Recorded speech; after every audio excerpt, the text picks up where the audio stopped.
आप सभी का रमेश रुयल यूट्यूब चैनल पर बहुत हार्दिक स्वागत है। किसी भी सरकारी कार्यालय या विभाग से सूचना अधिकार अधिनियम 2005 के तहत सूचना कैसे मंगवाएं, आरटीआई कैसे लगाएं, आवेदन करने का सही प्रोसेस क्या है। कई बार आवेदन में त्रुटि रहने की वजह से लोक सूचना अधिकारी आवेदन को खारिज कर देते हैं। कई बार अक्सर देखा जाता है कि लोक सूचना अधिकारी आवेदन लेने से इनकार कर देते हैं। उस परिस्थिति में क्या करें, क्या आपके पास राइट है, आवेदन करने का सही प्रोसेस क्या है, आवेदन का फॉर्मेट क्या है जिससे उसमें आप आवेदन करें ताकि आपका आवेदन खारिज ना हो। एक आवेदन पूरा फिल करके भर के बताऊंगा इस वीडियो में ताकि आपका आवेदन खारिज ना हो। चाहे आपको किसी भी ग्राम पंचायत या जिला परिषद या जिला कलेक्टर या किसी भी सरकारी विभाग में आपको आरटीआई लगानी हो, कोई भी योजना की जानकारी लेनी हो, आपके गांव या शहर के विकास की जानकारी लेनी हो, किसी सड़क की या आपके नगर पालिका या नगर परिषद की, चाहे आपको कोई भी परीक्षा करवाने वाली एजेंसी यूपीएससी, आरपीएससी, एसएससी या बैंक या कोई भी स्टेट की एजेंसी क्यों ना हो, आपको किसी भी प्रकार की जानकारी लेनी है तो उसका आवेदन करने का सही प्रोसेस क्या है, कोई त्रुटि ना रहे ताकि आपका आवेदन खारिज ना हो। कई बार आवेदन खारिज हो जाता है, किस वजह से खारिज हो जाता है, आवेदन करने का सही प्रोसेस क्या है, इस बात को लेकर इस वीडियो में विस्तार से चर्चा करूंगा। आवेदन कैसे भरते हैं और आवेदन का सही फॉर्मेट क्या है वो आप इस वीडियो में जरूर देखिएगा ताकि आपको सूचना 30 दिन के अंदर मिल जाए। इस वीडियो में इस बात पर भी चर्चा करूंगा कि 48 घंटे में 48 आवर्स में कौन सी सूचनाएं मंगवाई जा सकती हैं, उसके लिए क्या करना होगा। आप विस्तार से इस वीडियो को जरूर देखिए। यदि आप चैनल पर पहली बार आए हैं तो चैनल को सब्सक्राइब कर लीजिए। सबसे पहले RTI act, right to information act 2005, सूचना अधिकार अधिनियम 2005 पर चर्चा कर लेते हैं। कौन सी धाराओं के तहत आपको आवेदन करने का अधिकार है, कौन सी धारा आवेदन में मेंशन होनी जरूरी है ताकि आपका आवेदन खारिज ना हो। कई बार होता क्या है कि गलत विभाग में आरटीआई लग जाती है, उस लोक सूचना अधिकारी से संबंधित वो सूचना नहीं होती है, तब उस परिस्थिति में क्या करना चाहिए, इस बात को लेकर इस वीडियो में चर्चा करूंगा। सूचना अधिकार अधिनियम 2005, राइट टू इंफॉर्मेशन एक्ट 2005 के सेक्शन 6 के क्लोज 1 के तहत आपको सूचना मंगाने का अधिकार है। सूचना अधिकार अधिनियम 2005 के धारा 6 के 1 भाग के अंतर्गत आपके पास पावर है कि आप किसी भी विभाग से सूचना मंगवा सकते हैं। कोई भी जानकारी आपको चाहिए किसी भी विभाग या कार्यालय से तो उसमें आप आरटीआई आवेदन करके सूचना मंगवा सकते हैं। इस धारा का उस आवेदन में उल्लेख करना जरूरी है। वो कैसे करना है, कहां पर उल्लेख करना है, वो मैं इस वीडियो में आपको दिखाऊंगा। कई बार होता है अक्सर आप किसी घोटाले की या आपको उसकी जांच करने के लिए या पकड़ने के लिए आप घोटाला हो जाता है तो उसमें करप्शन के लिए आप आरटीआई से जानकारी जुटाने की कोशिश करते हैं।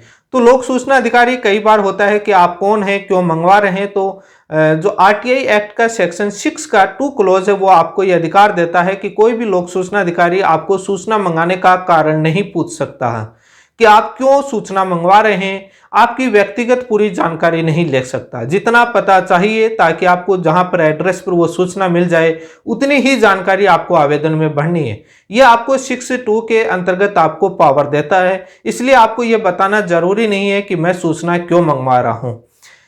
आरटीआई सेक्शन का जो सेक्शन 6 का जो क्लोज 3 है वो आपको ये पावर देता है कि अक्सर आपने देखा होगा कि गलत लोक सूचना अधिकारी जिस विभाग से संबंधित नहीं होती है, जानकारी अभाव की वजह से दूसरे लोक सूचना अधिकारी के पास आवेदन भेज देते हैं, इसलिए आवेदन जानकारी उस विभाग से संबंधित नहीं होती है।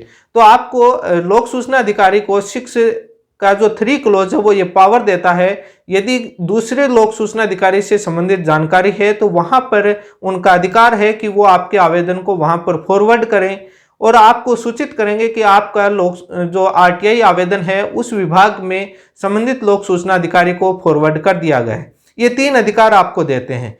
सूचना अधिकार अधिनियम 2005 के धारा 7 के 1 के तहत आपको 30 दिन में सूचना देने के लिए बाध्य है लोक सूचना अधिकारी। यदि वो नहीं देता है तो उसके बाद क्या प्रोसेस होता है, इसके लिए आगे आने वाले वीडियो में चर्चा करूंगा।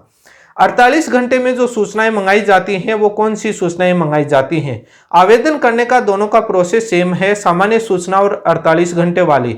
सामान्य सूचना 30 दिन में देने का अधिकार है लोक सूचना अधिकारी को, और जो आपकी 48 घंटे वाली हैं जो आपकी जीवन और स्वतंत्रता, लाइफ और लिबर्टी से संबंधित जो सूचनाएं होती हैं, स्वास्थ्य जैसे कोई आपकी जीवन या लाइफ या लिबर्टी से संबंधित जो सूचनाएं होती हैं वो आपको 48 घंटे में सूचना देने के लिए बाध्य है लोक सूचना अधिकारी। अब इस बात को आवेदन कैसे भरना है, उसका प्रोसेस क्या है, सही फॉर्मेट क्या है, कौन से डॉक्यूमेंट चाहिए, क्या क्या चीज़ें आपको उसमें भरनी है, वो आप पे अब आवेदन एक फिल करते हैं और आवेदन का सही फॉर्मेट देखते हैं। उसके ताकि एक डेमो आपको आवेदन भी दिखाऊंगा जिसके तहत सूचना दी गई है। आप वीडियो पूरा जरूर देखिए। अब सूचना मंगवाने के लिए आरटीआई आवेदन को भरते हैं कि कैसे इसको फिल किया जाता है ताकि आपका आवेदन खारिज ना हो। लोक सूचना अधिकारी आपके आवेदन को कोई कमी बता करके खारिज नहीं करे। ये सूचना आयोग के द्वारा जारी किया हुआ सही फॉर्मेट है। इस फॉर्मेट के माध्यम से यदि आप भरकर सूचना मंगवाते हैं तो आपका आवेदन खारिज नहीं होगा, आपको सूचना मिलेगी। अब इस फॉर्म को भरते हैं कि कहाँ पर क्या भरना है और कहाँ पर क्या खाली छोड़ना है। यहाँ पर आपको इस धारा के अधिनियम के तहत आपको भरना है और यहाँ पर इसको काट करके आवेदन पत्र कर देना है, जो आपको वीडियो के लास्ट में आपको फॉर्मेट मिलेगा। और इसी के साथ में यहाँ पर आपको जिस कार्यालय विभाग से संबंधित जो सूचना मंगानी है उसका नाम आपको लिखना है, जैसे ग्राम पंचायत या जिला परिषद या जिला कलेक्टर ऑफिस, जिस भी जिले की या जो भी आपकी विभाग है, आरपीएससी है या यूपीएससी है या एसएससी है या जो भी आपको प्रधानमंत्री ऑफिस से या किसी भी ऑफिस से, आपको राष्ट्रपति ऑफिस से या मुख्यमंत्री ऑफिस से या आपको किसी मंत्री ऑफिस से या शिक्षा विभाग से या राजस्व विभाग से, जिस भी विभाग से आपको सूचना मंगानी है उसका कार्यालय का नाम और उसका पता यहाँ पर लिखना है। यहाँ पर आपको आवेदक का नाम, अपना नाम लिखना है और यहाँ पर अपना एड्रेस लिखना है, जो आपका एड्रेस है जहाँ पर सूचना आनी चाहिए।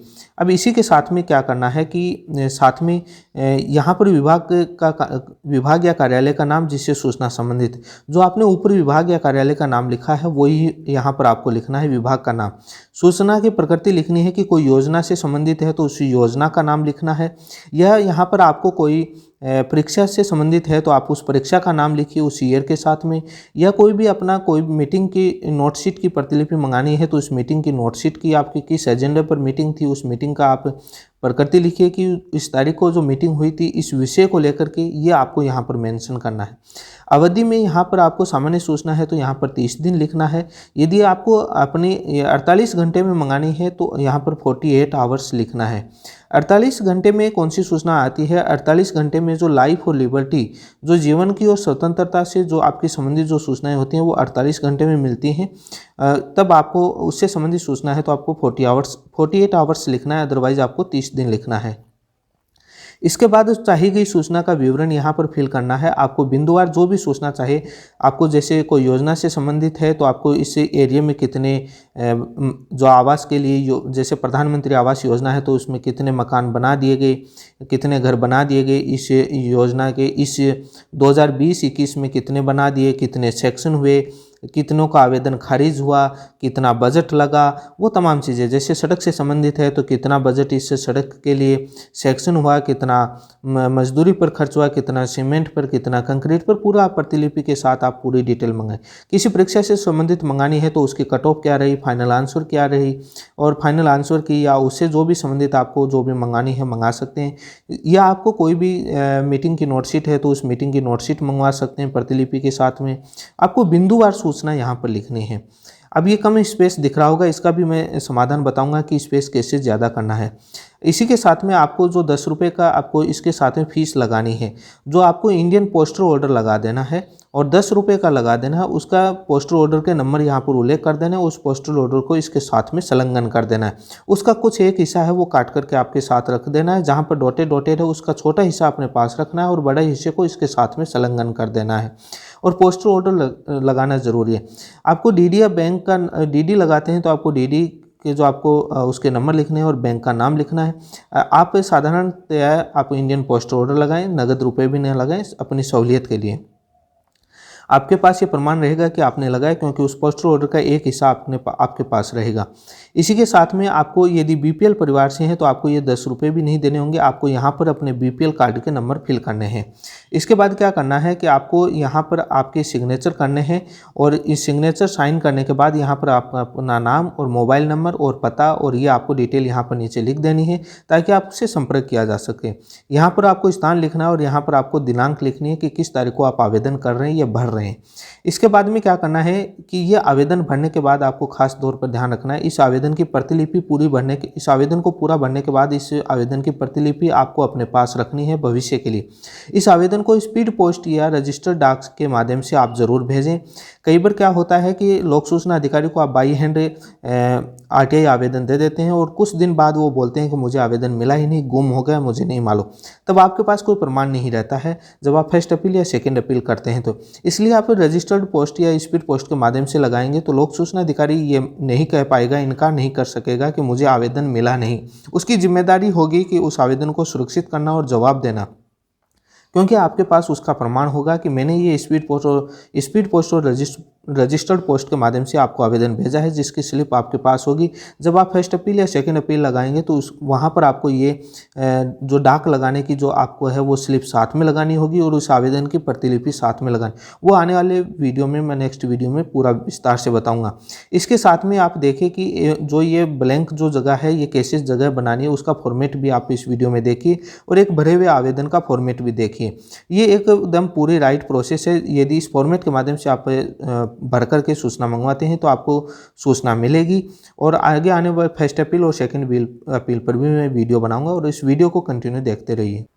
ये आपका ब्लैंक फॉर्मेट है और ये आपका एक दूसरा फॉर्मेट है जो सामान्य है। यहाँ पर आपको लोक सूचना सहायक लोक सूचना अधिकारी, यहाँ पर आपको कार्यालय का, जिस कार्यालय से मंगानी है वहाँ पर पता आपको यहाँ नीचे लिख देना है। उसके बाद आपको आवेदक का पूरा नाम, पता, जिस विभाग कार्यालय से सूचना प्रकृति, सूचना का विवरण, वही पूरी डिटेल है। ये मैंने यहाँ पर आपको सूचना विवरण है, यहाँ से काफ़ी स्पेस आप ऐसे दिया है ताकि आपको पूरी जो जानकारी लिखनी है वहाँ पर आप इतने स्पेस में आप जो पूरी जानकारी लिख सकते हैं।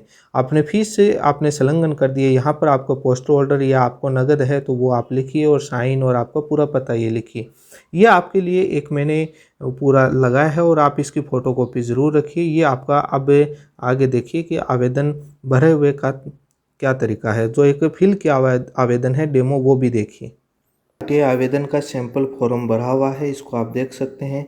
कहाँ पर कुछ जो प्राइवेसी के तौर पर ये मार्क किया हुआ है और बाकी आप जो फॉर्म भरे हुए देख सकते हैं। विभाग कार्यालय का नाम कैसे लिखना है, सूचना की प्रकृति कैसे लिखनी है, इसके बाद में जो सूचनाओं के बिंदुओं के माध्यम से किस तरीके से स्पेस बना कर के आप बिंदुओं के माध्यम से सूचना मांग सकते हैं, वो आप देख रहे हैं।